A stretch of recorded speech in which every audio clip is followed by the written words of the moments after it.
నా ప్రకారం అయితే ఇఫ్ మన మాస్క్ మ్యాన్ గారు ఫైట్ ఇస్తే ఉండొచ్చు, లేకపోతే సెలబ్రిటీస్.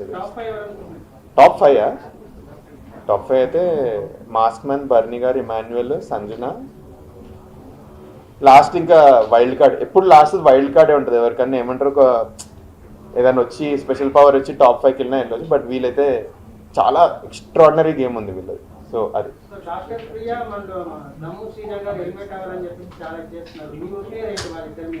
వాళ్ళిద్దరి మీదనా అండి? సో ఆల్రెడీ నేను చెప్పేసాను, ఆల్రెడీ స్టేజ్లోనే చెప్పాను. ప్రియాకు సెన్స్ ఆఫ్ మెచ్యూరిటీ ఉందండి, అది తెలుసు. తను గేమ్ వేరే యాంగిల్లో తీసుకెళ్ళిపోయింది, తనకి నెగిటివ్ అయిందని నాకు ఇప్పుడే తెలుస్తుంది.